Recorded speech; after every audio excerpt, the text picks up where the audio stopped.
Calibre 35 es una película colombiana que presenta la historia de 4 jóvenes que luchan por conseguir la financiación de su primera película. Para intentar lograr su objetivo, tocan múltiples puertas, esperando de la manera más lógica poder contar una historia única. Yo sé dónde está la plata para hacer la película.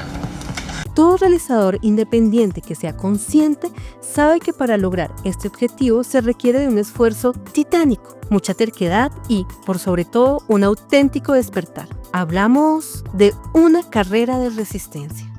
Estoy hasta los huevos de estar mendigando plata para hacer una puta película. Durante la película vemos a sus protagonistas desesperados por querer contar su historia, al punto de tomar una pésima decisión. Pero, ¿por qué Calibre 35 salta de la ficción a la realidad? Bienvenidos a La Cámara Oscura, un espacio de crítica, análisis y debates del audiovisual. Hoy hablaremos sobre el SOS audiovisual colombiano.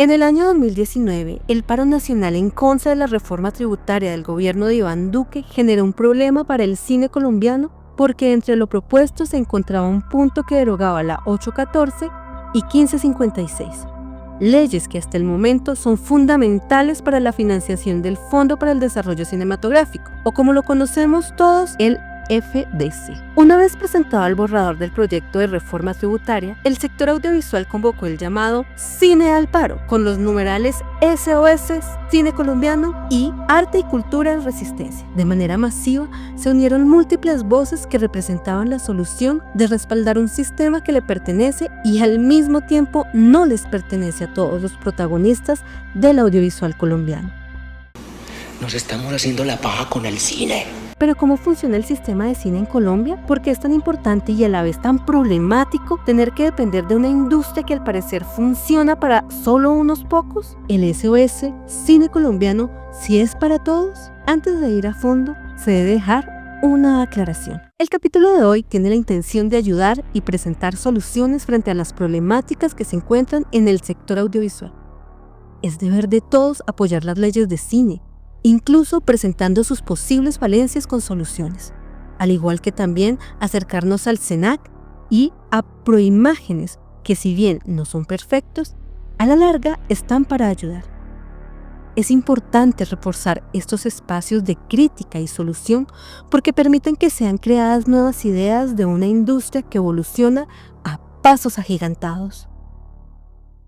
Dejado esto en claro, continuamos. Primero miremos la situación de los protagonistas de Calibre 35. Hablamos de Luis, Federico, Andrés y Akira, un grupo de realizadores que cuenta con un proyecto de largometraje que desean llevar a la gran pantalla, luchando así por su sueño, pero se deben enfrentar a una dura realidad que es similar a la que vivimos cientos de realizadores colombianos.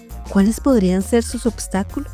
Creemos que uno de los más importantes es el de no conocer cómo funciona la estructura del sector audiovisual en Colombia. A saber, dentro de las entidades gubernamentales, el sector audiovisual se encuentra encabezado por la Presidencia de la República, seguida por el Ministerio de Cultura, el Minitic, IDARTES, el SENA y la Comisión Fílmica de Bogotá. En las entidades de participación está el SENAC, los consejos de cine, el DACMI, que es la Dirección de Audiovisuales, Cine y Medios Interactivos, el CPFC, que es el Comité de Promoción Fílmica de Colombia, o mejor llamado FFC. Y finalmente están las entidades mixtas como Proimágenes y la Comisión Fílmica Colombiana. Normalmente cuando nos referimos a una entidad decimos siempre el FDC. ¿Pero qué es el FDC?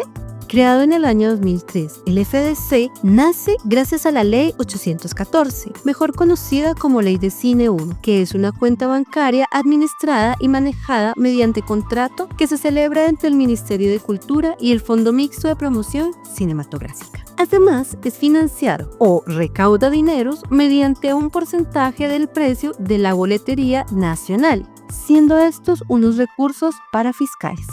Es un banquito para poder controlar la situación. ¿Controlar cuál situación? A grandes rasgos, así es como funciona el sistema de cine en Colombia. Primero está la parte gubernamental. Claro que también existen las organizaciones de sindicatos. Luego están las organizaciones de personas jurídicas.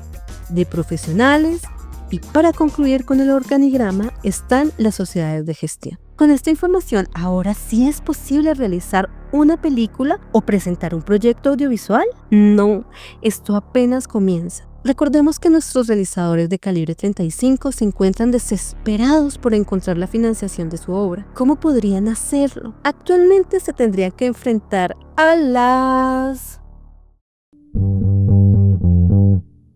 Usted no era la persona que me había dicho que había que apostarle a los sueños porque era la única inversión que valía la pena en la vida.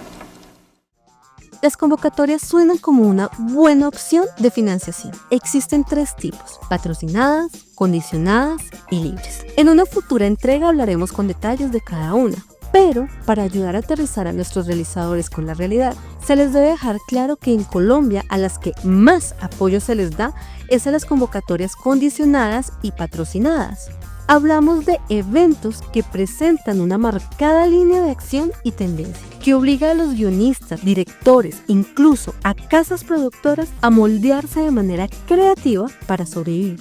Es decir, que al ser condicionadas se deben regir hacia ciertos temas específicos que dictaminen los organizadores. Aparte, cuentan con un jurado que determina quién sí puede y quién no puede realizar, sumado a tener que enfrentarse a un grupo de abogados, quienes, a pesar de no ver la parte artística, buscan no hacer perder dinero o librar de problemas legales a quienes organizan el evento. El guión, ¿no? Bueno, tiene cosas interesantes.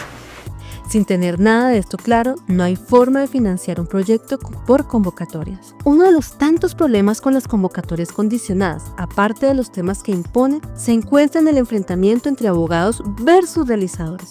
Un evento totalmente disparejo si no se cuenta con una casa productora de respaldo, que, para crearla, se necesitan tener cámara de comercio y, en un principio, contar con un abogado propio que luche por usted. Para lograr esto, es necesario disponer de un presupuesto alto. Y si vemos a nuestros protagonistas, sabemos que ni vendiendo el carro les alcanzaría para lograr su objetivo, porque con solo tener el vehículo implica pagar impuestos. Y no hay nada como contar con una movilidad asegurada. ¿Y el seguro obligatorio? El seguro. Sí. ¿No hay seguro? Hermano, venga y le digo una cosita, ¿sí? Es que píllese que... Pues ya ve, yo sí tengo el seguro obligatorio, pero... Uy, hermano, lo tengo vencido. ¿Cómo así? ¿Eso desde cuándo? No, verdad. ¿Y cómo vamos ahí entonces?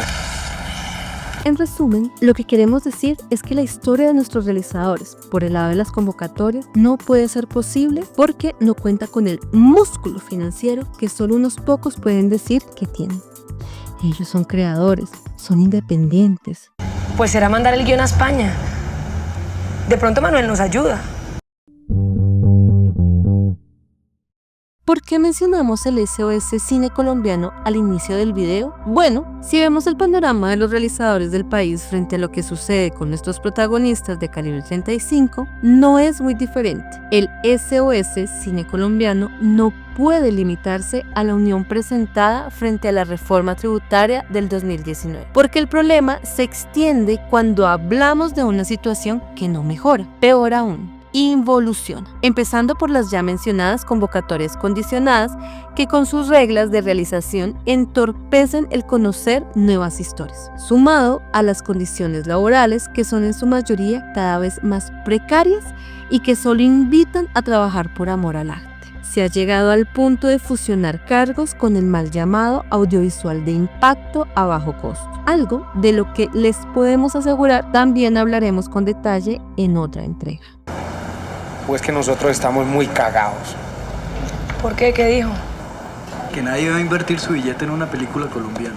En parte, Andrés tiene razón, porque se puede llegar a pensar que entre nosotros mismos nos autosaboteamos. Apoyamos un SOS Cine Colombiano. ¿Para ayudar a quién? Si lo pensamos más como un SOS Audiovisual Colombiano, el espectro podría crecer y tener en cuenta que nos necesitamos para ayudarnos, que somos muchos más los afectados. Si el audiovisual solo se encuentra para unos pocos de una forma tan condicionada, ¿por qué estamos luchando? La vida se nos está yendo sin haber hecho nada, ya ve. Entramos al combo de los resignados. Ahora bien, Si les dijéramos que en el año 2024 el gobierno de Javier Milei decidió cerrar los mercados de coproducción, convocatorias de la TV pública, dejando solo espacios de programas en vivo con temática noticiosa, disminuyendo la pantalla en la parrilla de presentación de contenidos dirigidos a los públicos infantiles, teniendo en cuenta que hablamos de un mercado que desde el año 2011 ha generado más de 200 coproducciones con un valor de más de 61 millones de dólares, hablamos de una TV pública que ha logrado ser un ejemplo a nivel mundial, que ahora cierra sus ventanas al convertirse, reiteramos, en un espacio noticioso y de programas en vivo. Suena terrible, ¿verdad? ¿Ya podemos indignarnos? ¿Y qué pasaría si les dijéramos que esta situación que les comentamos no sucede en el gobierno Milei, sino en el gobierno Petro con Señal Colombia y el sistema público de RTBC? Sabemos y somos conscientes que el gobierno Milei sí ha perjudicado agresivamente al audiovisual argentino. No nos estamos lavando las manos. Más bien es que este video se presenta para evidenciar el panorama audiovisual colombiano que no parece ser, por lo menos en este campo, muy diferente del gobierno argentino. Y es que si en el cine llueve, en el panorama de la televisión colombiana no es cambio, es más, se encuentra totalmente moldeado. Y no hablamos de la TV privada, eso es tema de otro capítulo. Hablamos de la ventana de Colombia ante el mundo, de nuestra identidad como ciudadanos, de los 3 tipos de industria que existen. La TV pública pertenece a 2, la creativa y la cultural. Es decir, que no puede tener una línea política de ejecución. En la investigación de la FLIP presentan que en el gobierno del presidente Duque, la ventana se presentó en forma de propaganda política. Desde que Iván Duque llegó a la presidencia, ha gastado más de 20.000 millones de pesos en contratos de publicidad oficial. Con estos recursos, el presidente buscaba mejorar su imagen en redes sociales, mitigar el impacto que tuvo el paro nacional sobre su gestión y multiplicar su presencia en medios de comunicación durante la pandemia. Y es que aquí el gasto fue excesivo teniendo en cuenta el contenido. No se puede utilizar el dinero público para sentar una ideología a fin del político de turno. En el gobierno del cambio, en eventos en tan solo 20 meses se gastaron el 99% de lo que invirtió Duque en 4 años. El presidente Petro cortó los gastos de publicidad de los medios y los destinó a RTBC. Esto suena bien si los recursos son utilizados bajo los mandatos que conllevan a tener una TV pública con un destino cultural y creativo. No obstante, este caso no aplica porque el cierre de los mercados de coproducción y la disminución en pantalla de la franja infantil para agregar contenidos en vivo y noticiosos nos deja frente a lo mismo que tanto se ha criticado con la autopauta política. En este caso con la no representación de programas culturales, pero sí el cubrimiento de los eventos del gobierno. Y cualquiera puede decir que esto es bueno porque le hace contrapeso a los privados que presuntamente están en contra del gobierno, pero se equivoca porque lo privado puede utilizar sus recursos de manera libre sin hacer daño. ¡No la vean! En caso de mentir o manipular, pueden llegar a ser demandados. Ellos no están exentos de la ley. Es más, pueden ser castigados si los televidentes dejan de consumirlos. Son privados. Les pertenecen a unos pocos. ¡Ya no la vean! ¡Oh no, se descubrió el truco! Mientras que lo público es de todos. No puede ser utilizado solo para el beneficio de quienes gobiernan o por lo menos están a favor del gobierno de turno. ¿Verdad, youtubers? Esto es irresponsable porque reiteramos que se supone que los gobiernos están para todos, incluidos sus opositores. Ahora tenemos un problema mayor porque los gobernantes se toman la TV pública como una ventana de oportunidad política. Miremoslo así, Duque deja las bases sentadas con su noticiero y programa en vivo. El gobierno Petro va más allá, utilizando los recursos públicos para crear todo un andamiaje que le permita tener buena imagen, un contrapeso defectuoso. Así esto implique acabar con las voces multiculturales de la región. Para el próximo gobierno que venga, preguntémonos, ¿de verdad creemos que un político va a dejar todo un andamiaje con lineamiento condicionado como el que está montando en RTBC y en la TV pública? Es un sistema que le puede funcionar si lo impulsa a todos los canales. Va a tener a su disposición un poder publicitario financiado por las masas. ¿Ya les dio miedo? Porque esto va en descenso. Estamos frente al posible final de la TV y la radio pública.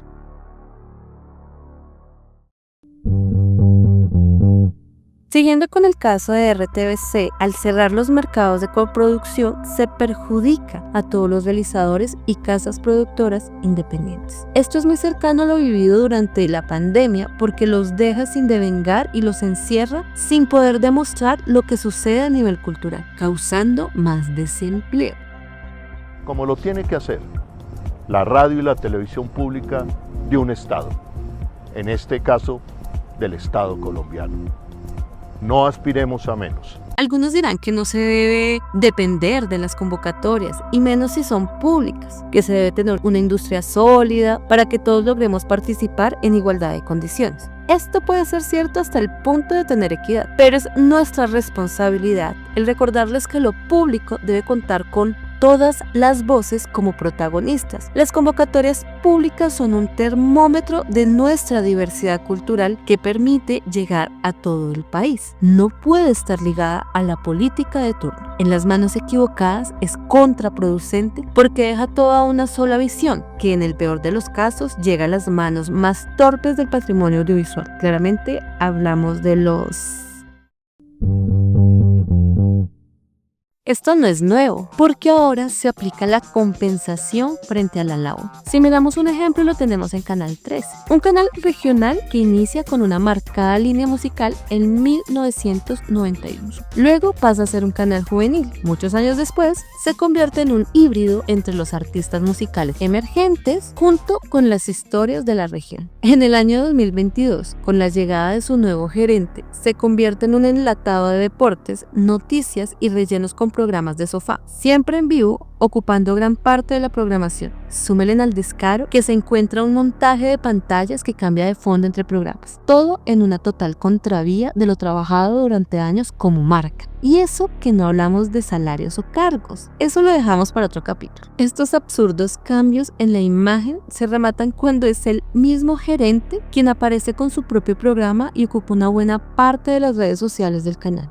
Bueno, esto también ocurre en RTBC. Si miramos a su gerente mojando cámara en los programas periodísticos, parecen políticos en campaña. Mire, vamos a dejar esto claro. Cuando un gerente aparece mucho en pantalla, es una clara compensación sobre lo que no sabe hacer, que es administrar. Es el principio de Peter aplicado. De hecho, si vemos bien lo que sucede en Canal 13, en su programación, es una visión a futuro de RTBC, porque hacen contenidos propios en un estudio que presentan programas en vivo, cambiando los fondos de escenarios con pantallas, un par de sillas y una mesa. Algo así lo realizó durante un tiempo Canal Capital. Piénsenlo. Así que espacio se van a encontrar las casas productoras y los realizadores. La puerta se cierra para el contenido cultural. Cuando dicen en RTBC que quieren hacer contenidos en vivo y con una línea noticiosa, ¿qué creen que pueda suceder? Exacto. El cierre de los mercados de coproducción. ¿Para qué hacerlo si va en contravía de la visión actual? Con la destrucción de lo construido durante años, los canales de la TV pública ahora pasan a llamarse Gerente TV, cayendo en el descaro de buscar convertirlos en movimientos sociales. Hora de defender nuestros medios públicos. Y para finalizar, dice, proteger RTBC de los golpistas es tarea de todas y todos. Como no ven RTBC. Como se quedan es que hablan mucho de RTBC, pero no lo ven. Y está claro en los comentarios. Los que nos critican no lo ven. Siendo una ofensa mayor cuando son ellos, los gerentes, quienes van a recoger los premios de los creadores y trabajadores de las obras. El ganador de la categoría Programa Educativo es El sutil origen de las revoluciones, Canal 13, Colombia.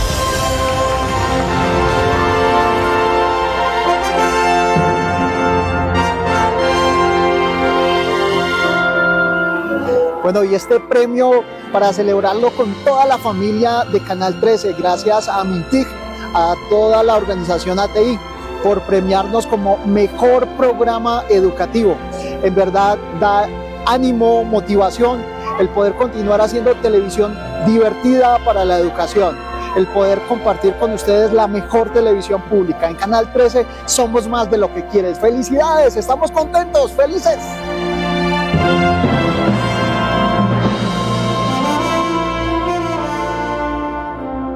Les garantizamos que de los gerentes de la TV hablaremos en otro capítulo. Ojalá este video sirva para algo.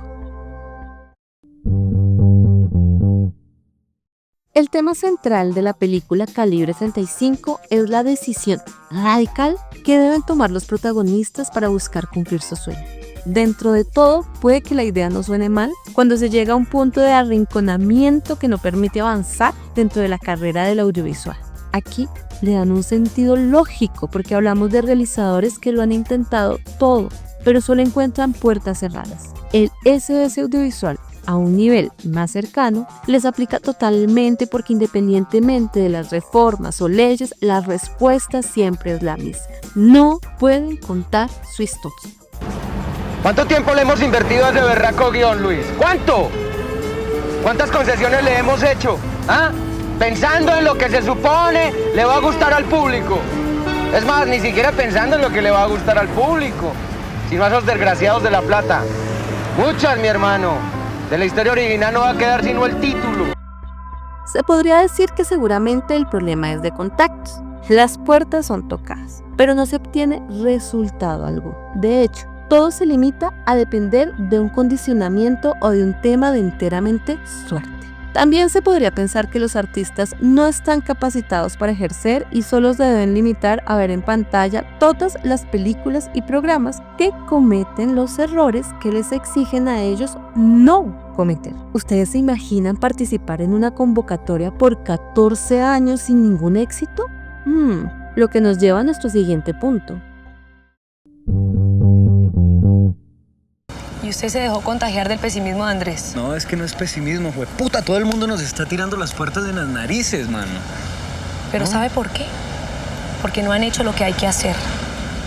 Analicemos a nuestros protagonistas dentro de sus profesiones. Primero hablamos de Andrés. Andrés es un profesor universitario que dicta la cátedra de cine. Es especializado en su área, guionista, director, productor y cuenta con un amplio conocimiento a nivel cinematográfico. Busca contar su historia para cumplir su sueño de infancia de llegar a la gran pantalla, tener una mejor calidad de vida y así vivir del arte. Si lo llevamos más a su realidad como docente, debemos entender que él puede ser parte del grupo provisional, lo que significa una inestabilidad laboral, sumada a una sobrepoblación estudiantil, trabajar con las uñas a causa de una mala inversión para ejercer su labor y sobresaturación laboral. Un panorama cercano al de la realización, algo así como la educación de impacto a bajo costo. Luis es director de lo que parece ser una agencia de publicidad o un canal de TV. Al igual que Andrés, se destaca como un gran guionista. Su conocimiento técnico es fundamental para el desarrollo del proyecto. También es productor de la obra, su sueño es llegar a la gran pantalla, pero lo más seguro es que laboralmente se encuentre dentro del modelo de prestación de servicios, es decir, que él mismo pague sus parafiscales, que son salud y pensión. Que tenga que trabajar en jornadas con turnos de más de 16 horas sin recargos extras y por cómo se ve en la historia, le corresponde a él mismo ser su propio guionista, realizador, gaffer y asistente de cámara, todo dentro de una misma tarifa con un cargo inventado por la empresa audiovisual para la que trabaja. Y si su empresa trabaja con extranjeros, las tarifas pueden ser rebajadas con tablas fijas. Él sabe ponerse la camiseta.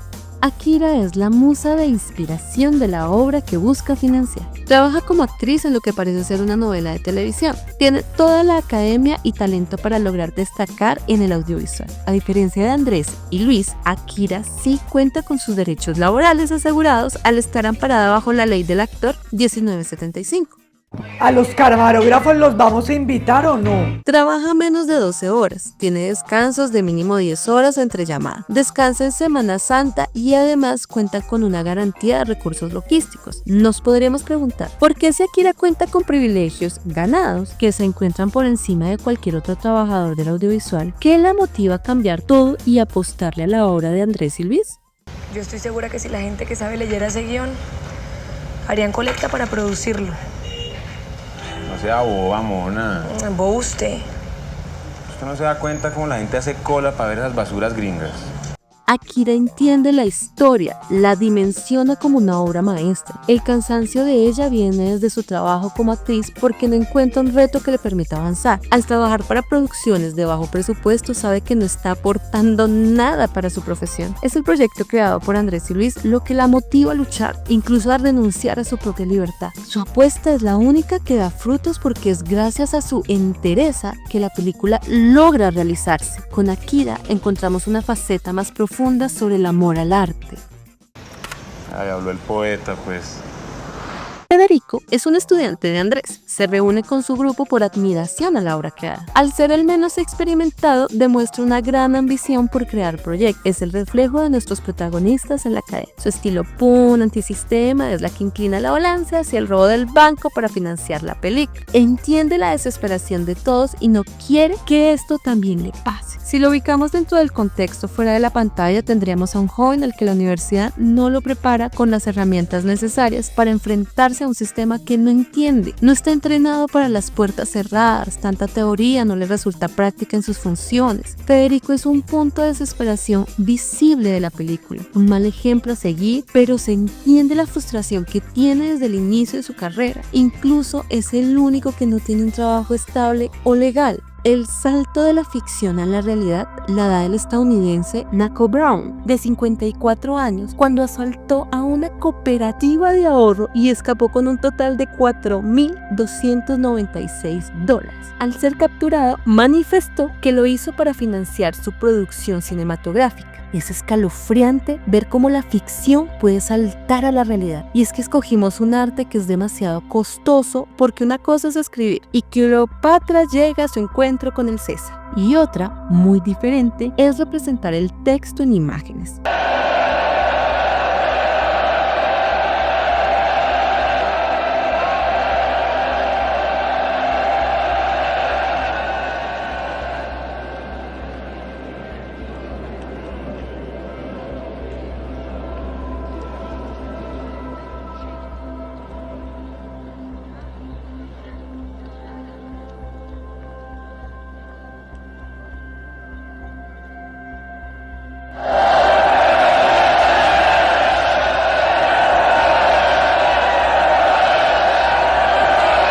Los costos aumentan con respecto a la intención. Debemos tener en cuenta que no se debe pensar en fórmulas de financiación cuando se piensa en la calidad.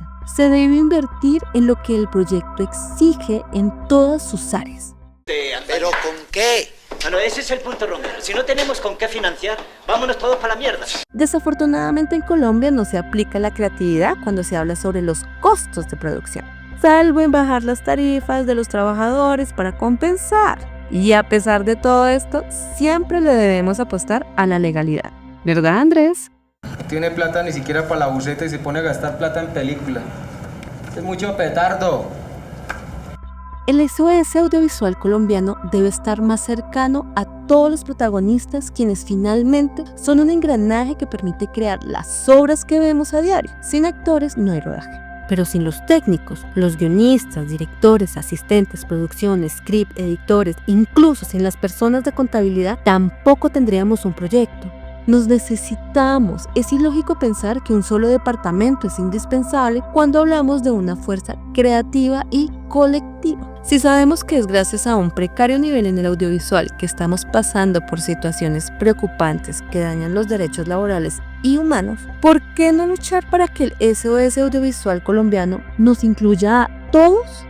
Muchas gracias. Definitivamente esto no es Hollywood, Camilo. Ni churubus formal.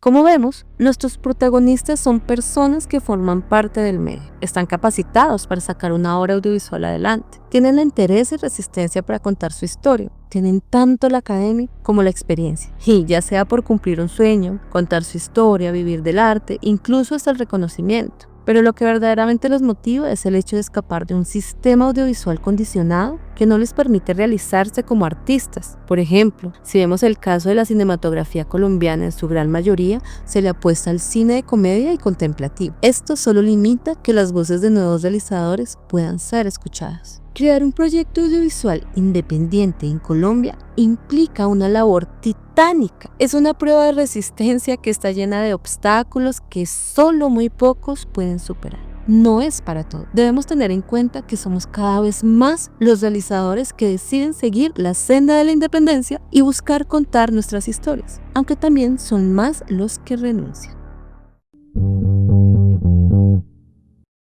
¿Cuál podría ser la solución ante esta problemática? Primero está en saber quiénes son las entidades y representantes del sector audiovisual. Una vez con esta información, la invitación es acercarse a ellos. Pueden ser los sindicatos, colectivos, asociaciones, incluso de manera individual, como lo veremos en futuras entregas. Pero lo más importante es exigir a los creadores de las convocatorias para que sean cada vez más libres y permitan que los realizadores independientes puedan tener su espacio de participación. Exigir a los productores y empresas audiovisuales que representan los derechos laborales. Pensar que la información solo debe ser obtenida por el Ministerio de Cultura no es suficiente, porque cuanto a los derechos laborales es cuando el Ministerio de Trabajo debe intervenir de manera puntual. No debemos esperar a que cada vez más la situación laboral de todo el sector se vea perjudicada por unos pocos. El SOS audiovisual colombiano aplica para todos,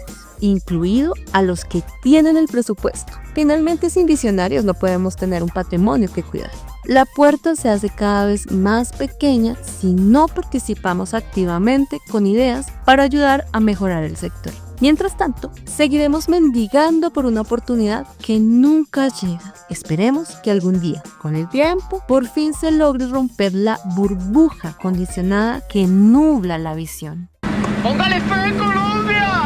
Así termina el primer capítulo de la primera temporada de La Cámara Oscura. Esta serie web de 12 capítulos es una oportunidad única para conocer más sobre el cine colombiano desde una mirada crítica, analítica, de reflexión y aprendizaje. En nuestra próxima entrega hablaremos sobre la película La Estrategia del Caracol. No olviden suscribirse, colaborar con nuestro Patreon para seguir llevándoles más contenido, activar la campanita y ayudarnos a responder en la caja de comentarios. ¿El audiovisual colombiano sí es para todos? Hasta la próxima. Está bien, don Gustavo, lo que no entiendo es todo esto para qué. ¿Para qué? ¿Cómo que para qué? Pues ¿para qué le sirve a usted la dignidad? ¿Ah? ¿Que esa palabra no existe o qué? ¿O no la usan ya en televisión? ¿Cómo que para qué? Para la dignidad, hombre, para la dignidad nuestra. ¿Qué pregunta este juego?